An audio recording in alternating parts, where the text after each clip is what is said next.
Well, today starts a new adventure on our horse pole barn. This pole barn, when we bought the place here, they had horses before us and we have never had horses. And so daughter's about to get married in 9 months from now and wants to have a wedding inside the barn. And there's some challenges with that. And I'll show you and talk through what I'm thinking I'm gonna do, and then we'll follow and see after I figure out what things cost and the amount of time that I have, what we can do. Right now, it's just a regular all the way on the outside. The other side looks exactly like this with a barn door just like that one, but on the diagonal across. We have this beautiful pond out back that just, man, I'd love to accent somehow, but this side of the barn is a solid wall, with just those little windows. So thinking about what we can do with that.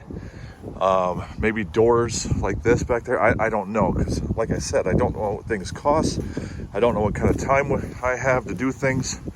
And we're in Pennsylvania, so winter is about to start. You can see the color, the leaves changing. Right now, let's show you the challenges inside. Number one, dirt floor. Remember, this is a horse barn. Number two, the whole center of the barn is horse stalls, which means very limited.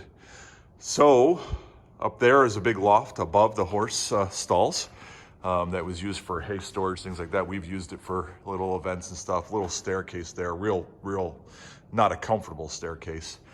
And this just goes all the way around. It was like an indoor riding track for when they taught people how to ride.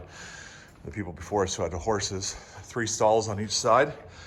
Trying to figure out, there's some tool left over because we had friends who had a wedding in here last year, but they only used the barn for the food because there was no place to put really tables and have it open. So first step is gonna be to rip these stalls out. I hate to do it, they're so nice, I get it.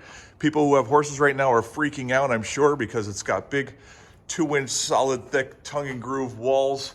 I get it, but we've been here for 13 years, never even had a temptation of getting horses, and it's just been sitting here, and we store stuff in it like you can see here, but it's basically just storage space. So if we can turn this into a nice barn to have our daughter's wedding in, and who knows after that? I mean, I don't know, maybe we'll rent it out to other people. I've not really wanted to get into that business, but there's loft there. So you got one main loft there, and then on each end you got 2 higher lofts, and then all this in here. So this is how it starts, guys. And first thing we're gonna do is start tearing down these walls to these stalls and open it up and see what it's gonna look like in here. So hold on tight, let's see what happens.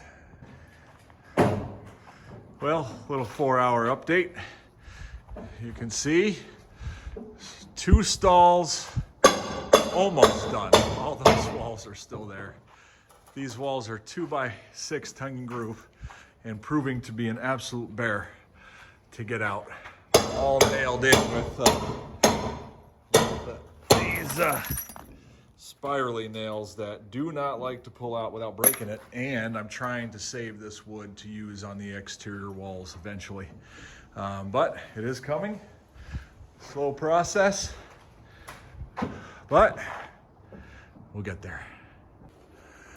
Well, day 4 of the barn project. A little rain outside. Good day to be inside.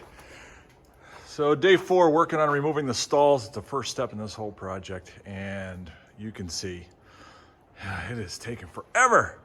So one of the things that we're finding out is these guys, and I don't know if I put this in another video, but just to show you, these guys use spiral nails to put these things in. Thankfully they didn't glue them, but they are meant to not pull, and they are doing their job.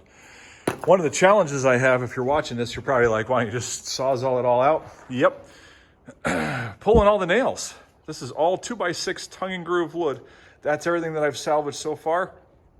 These stacks still need the nails removed.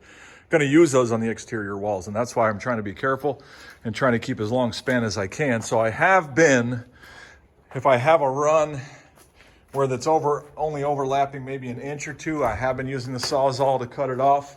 And then it makes it easier, of course, to get the rest off. Still difficult, but you know, my main reason for not just taking a sawzall to every line and every board is because I am trying to save these things. But we are almost done, though. I mean, we've got that's 6 stalls. That little one I'm working on right now.